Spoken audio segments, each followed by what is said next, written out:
Bismillahirrahmanirrahim. Assalamualaikum warahmatullahi wabarakatuh. Alhamdulillah nahmaduhu wa nasta'inuhu wa nastaghfiruh wa na'udzu billahi min syururi anfusina wa min sayyiati a'malina. Faman yahdihillahu fala mudilla lahu wa man yudlil fala hadiyalah. Asyhadu an la ilaha illallah wahdahu la syarikalah. Asyhadu anna Muhammadan abduhu wa rasuluh. Allahumma shalli wa sallim wa barik ala sayyidina Muhammad An-Nabiyil Ummi wa ala alihi wa sahbihi ajma'in. Rabbi syrah li sadri wa yassir li amri wa hlul 'uqdatam min lisani yafqahu qawli. Yang dihormati para pendengar, para penonton, hadirin hadirat, muslimin muslimat, tuan-tuan, ustazah, muslimin muslimat yang dirahmati Allah sekalian. InsyaAllah petang ini bersama saya dalam sesi santai ilmu yang mana dianjurkan oleh Fakulti Peradaban Pengajian Islam Kolej Universiti Islam Antarabangsa Selangor,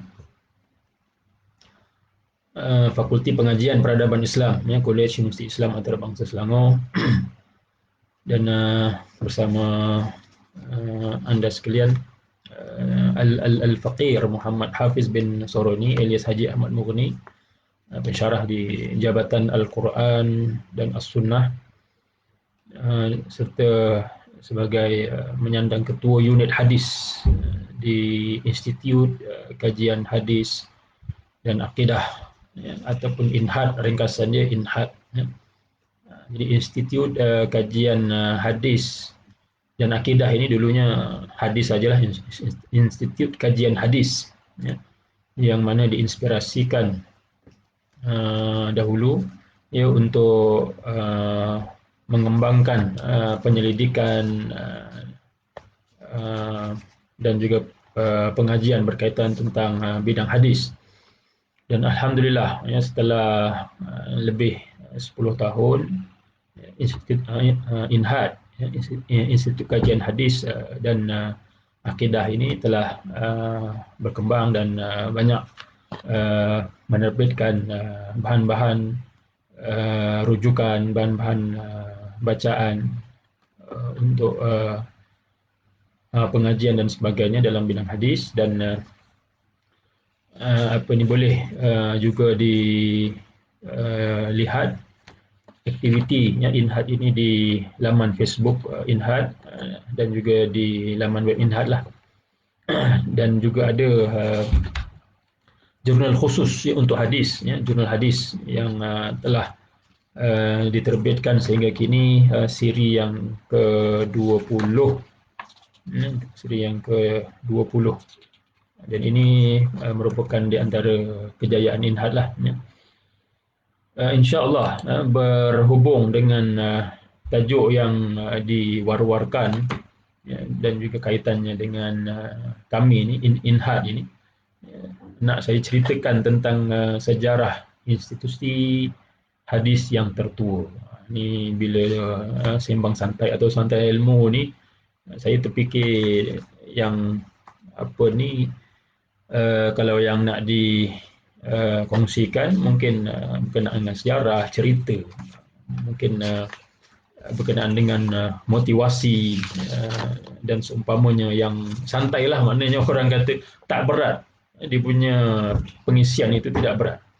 Jadi saya anggap tentang sejarah ni tak berat, tapi ada dia punya pengajaran, faedah yang mungkin boleh kita ambil insya-Allah.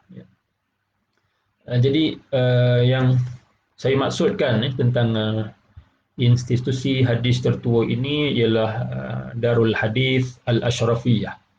Darul Hadis Al-Ashrafiyah di Damaskus ataupun di Dimashq, atau kita kata Damsyik, di Damsyik Syria sana. Kenapa disebut Al-Ashrafiyah? Sebab dia nisbah kepada Al-Malik Al-Ashraf.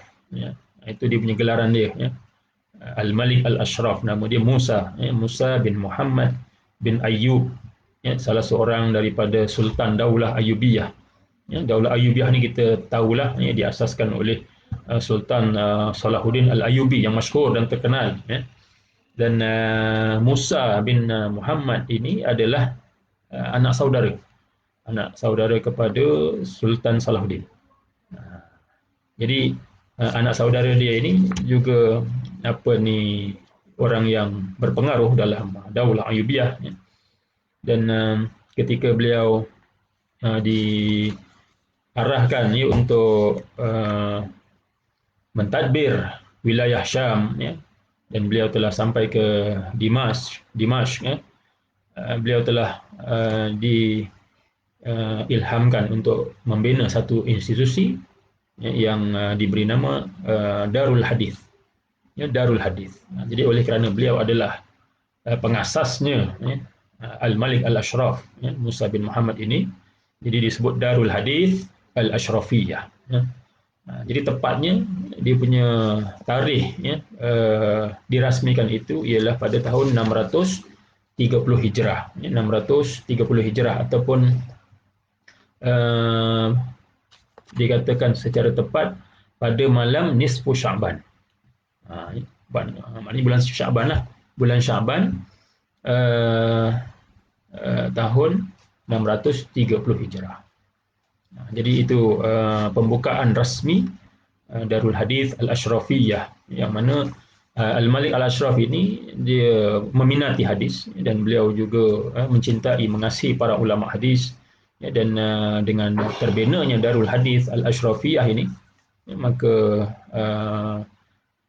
beliau memuliakan, ya, para alim ulama dalam bidang hadis ini, ya, untuk menguruskan Darul Hadis Al-Ashrafiyah, ya, untuk mengkaji tentang hadis, menyusun kitab-kitab hadis, ya, mengajarkan, ya, hadis kepada umat Islam dan sebagainya.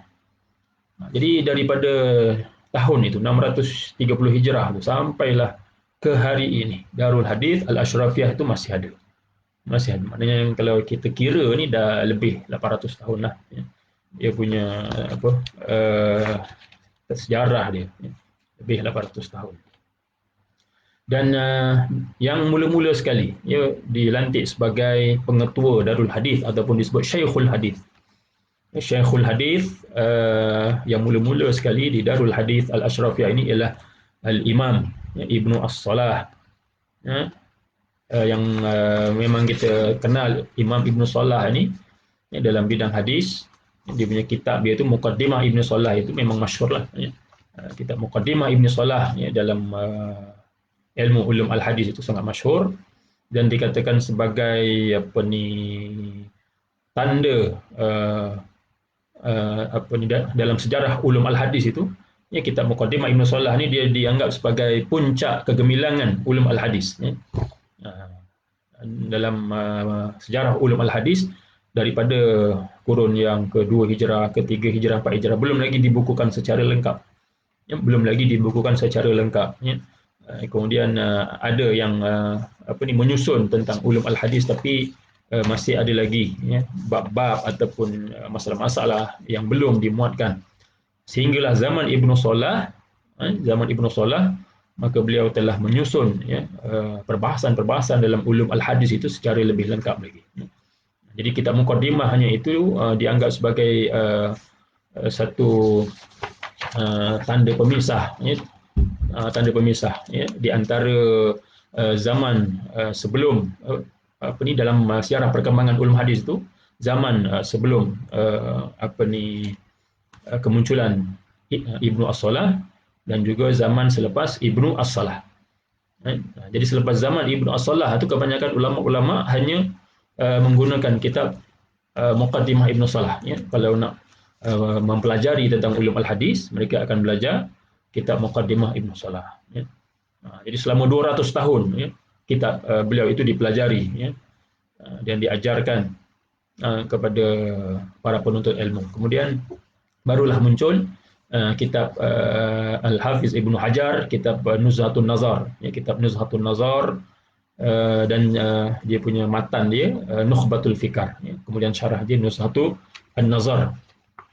Dan kemunculan kitab Nukhbatul Fikar oleh Al-Hafiz Ibnu Hajar itu juga sebagai tanda pemisah, sebab dia buat satu pembaharuan dalam ulum al-hadis yang memisahkan di antara metod Ibnu Salah dan juga metod Al-Hafiz Ibnu Hajar. Baik itu tentang kitab Muqaddimah Ibnu Salah yang mana disusun oleh Imam Ibnu Salah ini, dan beliau adalah Syekhul Hadis yang pertama. Syekhul Hadis yang pertama di Darul Hadis Al-Ashrafiyah. Jadi dan berterusan setelah beliau wafat itu diganti oleh Syekhul Hadis yang lain, diganti oleh Syekhul Hadis yang lain, di antaranya setelah maknanya setelah beliau wafat diganti oleh penerus beliau, diganti oleh penerus beliau iaitu Syekh Al-Imam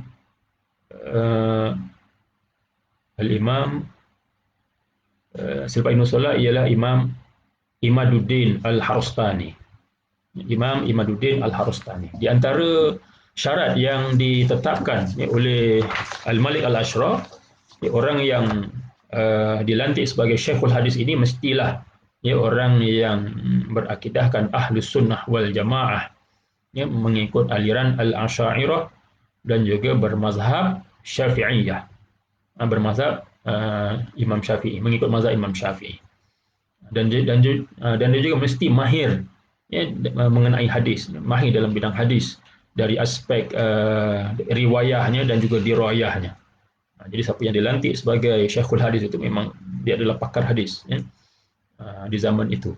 Jadi selepas kewafatan Ibnu Salah, Imam Imaduddin Al-Harustani dilantik sehinggalah beliau wafat 663 Hijrah, yang baru digantikan oleh Imam Abu Syamah Ad-Dimashqi.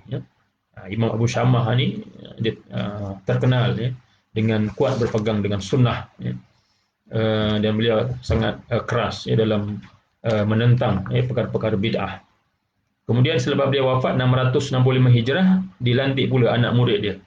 Anak murid dia ialah Imam An-Nawawi. Imam Nawawi rahmatullah alaih. Dan Imam Nawawi ini sangat terkenal dalam mazhab Syafi'i, sehingga dia punya fatwa-fatwa, pandangan-pandangan beliau itu dianggap sebagai pandangan yang muktamad. Dianggap sebagai pandangan yang muktamad dalam mazhab Syafi'i. Ada dua orang imam yang mana pandangan mereka itu adalah muktamad, kaul muktamad dalam mazhab Syafi'i, iaitu Imam An-Nawawi dan sebelumnya Imam Ar-Rafi'i. Sebab penguasaan mereka itu dalam bidang fiqh dan hadis sekaligus. Jadi penguasaan dalam bidang fiqh dan hadis sekaligus ini menjadikan kedua-dua imam ini, kaul mereka itu adalah kaul yang muktamad dalam mazhab Syafi'i. Dan kitabnya seperti Al-Majmu' sehingga hari ini dirujuk. Dan kitab-kitab Imam Nawawi ini juga memang masyhur lah, bila sebut Riyadhus Shalihin memang masyhur, dibaca, diguna pakai di seluruh dunia Islam. Begitu juga kitabnya Al-Arba'in An-Nawawiyah, hadis 40, dibaca, diajarkan, malah disyarahkan oleh ratusan alim ulama. Begitu juga kitab Al-Azkar mengenai zikir-zikir dan doa-doa. Kitab beliau juga yang masyhur ialah kitab Bustan Al-Arifin. Ini kitab-kitab yang disusun oleh Imam Nawawi. Juga yang antara yang terbesar ialah syarah Sahih Muslim. Syarah Sahih Muslim, yang mana kalau kita nak rujuk syarah hadis-hadis Sahih Muslim, rujuk antaranya ialah syarah Imam Nawawi. Jadi kitab-kitab yang dihasilkan oleh beliau ini menjadi rujukan sehinggalah ke hari ini. Jadi namanya sentiasa hidup disebut-sebut, dirujuk. Jadi walaupun beliau dah meninggal lama dah, meninggal tahun 676 Hijrah, tapi seolah-olah beliau masih hidup. Ulama-ulama ini masih hidup, seolah-olah masih hidup pada hari ini.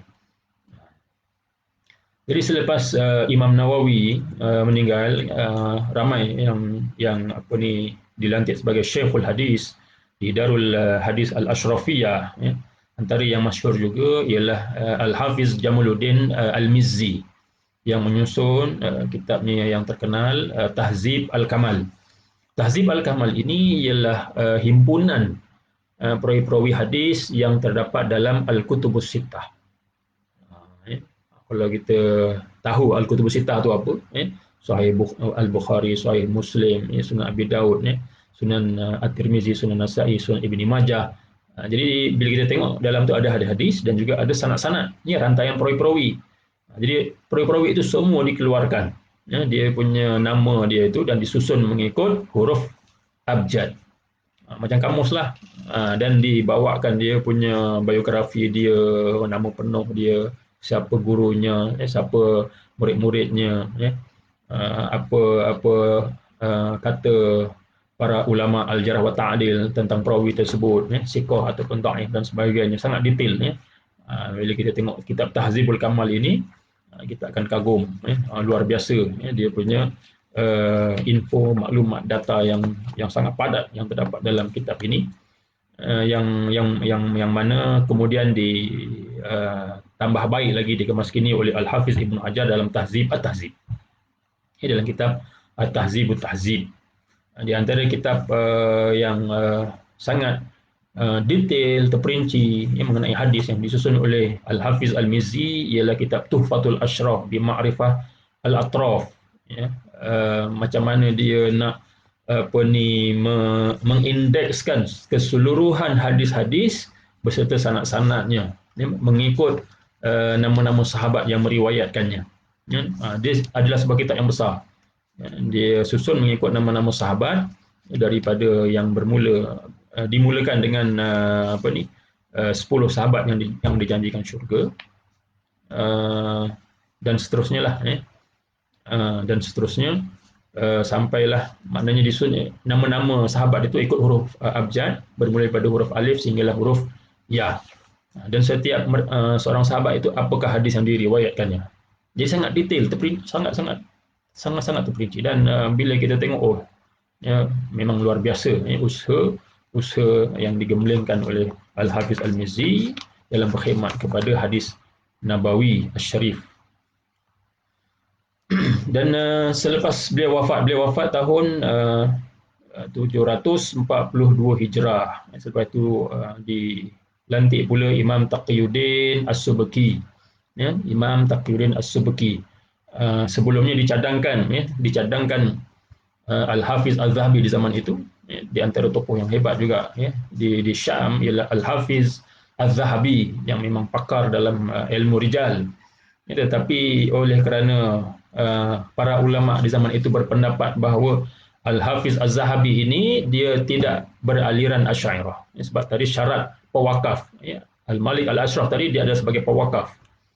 Dia punya syarat dia mestilah aliran Asy'ariyah. So mereka lihat Al-Hafiz Al-Zahabi ini bukan aliran Asy'ariyah, maka walaupun beliau layak dari segi kemahiran ilmu riwayah dan diriwayahnya, so beliau tidak dilantik, maka yang dilantik pada masa itu ialah Imam Taqiyuddin As-Subki. Imam Taqiyuddin As-Subki ini adalah tokoh hebatnya dalam mazhab Syafi'i yang dikatakan mencapai tahap mujtahid, yang dikatakan mencapai tahap mujtahid mutlak. Cuma beliau masih lagi dalam mazhab Syafi'i. Beliau wafat tahun 756 Hijrah. Kemudian diganti dengan anak dia Tajuddin As-Subki. Imam Tajuddin As-Subki. Ada beza Taqiyuddin dengan Tajuddin. Jangan keliru, Taqiyuddin ayah dia. Tajuddin ialah anak dia, Tajuddin As-Subki. Dan anak dia ni juga hebat juga, banyak mengarang kitab-kitab. Dan diantaranya ialah beliau menyusun Tabaqat Asy-Syafi'iyah. Beliau himpunkan semua biografi ulama-ulama Syafi'i dan disusun dalam tabaqat dalam bentuk tahap, mengikut kronologi. Dia punya tabaqat tu, dan boleh dikatakan sangat detail setiap biografi tokoh ulama yang beliau muatkan di dalamnya. Dan kitab ini dirujuk sehingga hari ini, kitab Tabaqat Asy-Syafi'iyah Al-Kubra ini. Sehingga hari ini kalau kita nak tahu tentang ulama-ulama Syafi'i yang jumlahnya ratusan malah ribuan ini, boleh kita rujuk antaranya dalam kitab susunan Imam Tajuddin As-Subki. Dan selepas itu dilantik pula oleh Imam Ibnu Katsir. Dilantik pula Imam Ibnu Katsir tahun setelah kewafatan Imam Tajuddin Subki 771.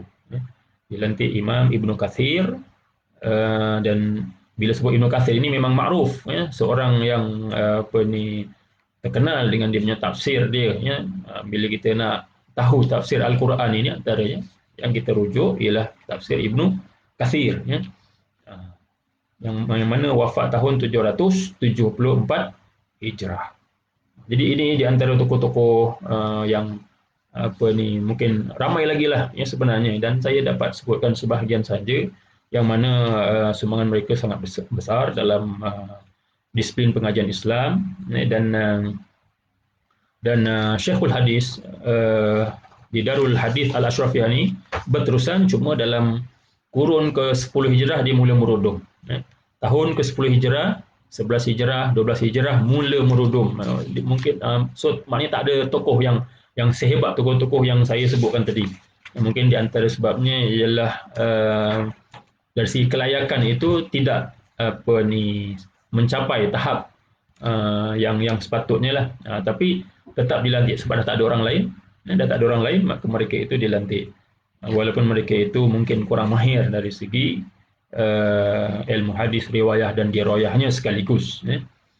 Dan antara perkara yang menyedihkan ialah masuk kurun ke-13 Hijrah. Masuk kurun ke-13 Hijrah, dia semakin merudum. Malah dia mula diganti dengan orang lain. Madrasah itu diganti dengan penceroboh. Maknanya orang-orang anggap tempat tu siapa-siapa saja boleh duduk. Jadi diganti dengan penceroboh. Jadi dah tak tahu dah siapa pemilik asal sebabnya. Sebab apa sampai ke tahap itu? Sebab mula-mula okey, pengurusan wakaf dia okey. Tapi lama-lama berlaku khianat, pecah amanah dalam pengurusan wakaf tu lah tak tahu dah siapa yang sepatutnya menguruskan, dan akhirnya terbiar dan diduduki oleh penceroboh lah secara haram, dan akhirnya dijadikan pula tempat jual arak. Waliyazubillah. Ini yang sedihnya, akhirnya dijadikan tempat jual arak, sehinggalah hal ini dilihat oleh Syekh Yusuf Al-Maghribi, seorang ulama pada kurun itulah, kurun ke-13 Hijrah tu. Dia wafat tahun 1279. Dia wafat tahun 1279. Tapi sebelum itu beliau sangat sedih melihat keadaan Darul Hadis Al-Ashrafiyah yang dulu sangat hebat dan gah itu tiba-tiba jatuh seperti itu.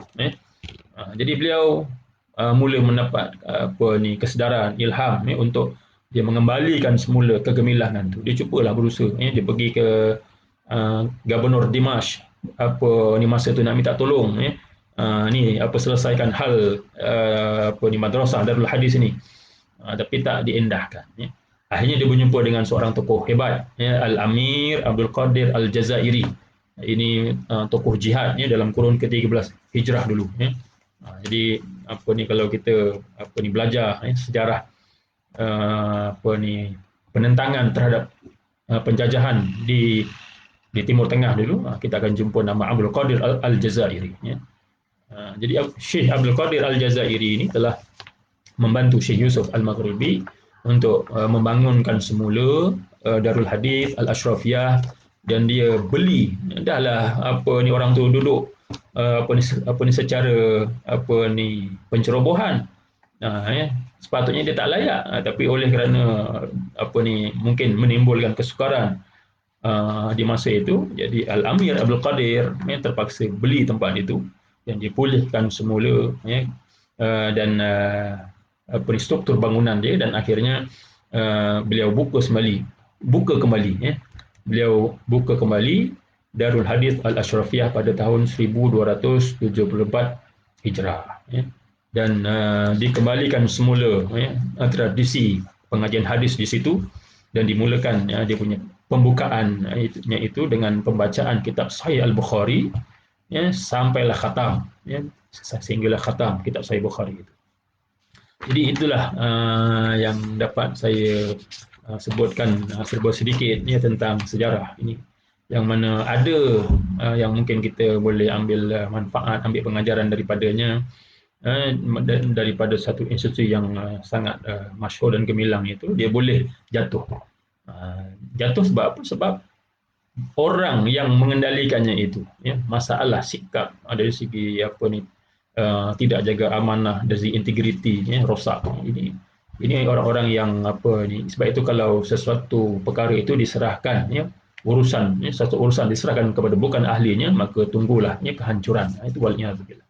Tapi nak apa ni, nak kata dengan inisiatif setengah-setengah para alim ulama ini, maka ya, dapat dikembalikan semula, ya, institusi hadis ini, ya, dan di antara tokohnya yang masyhur, ya, kalau mungkin sebahagian orang dia tak pernah dengar, tapi di kalangan, ya, orang-orang Syariah, ya, dulu bila sebut Al-Muhaddits Al-Akbar Imam Badruddin Al-Hasani, oh terkenal, ya.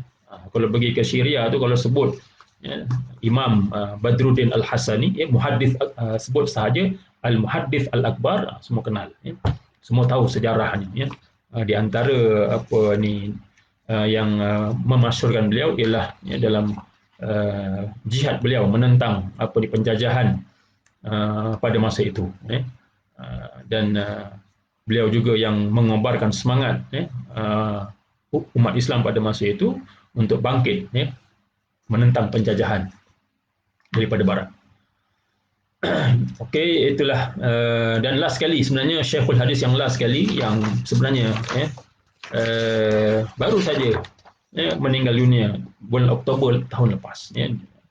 Bulan Oktober tahun lepas, tahun 2020, ya, yang namanya Syekh Hussein bin Hasan Sa'biyah.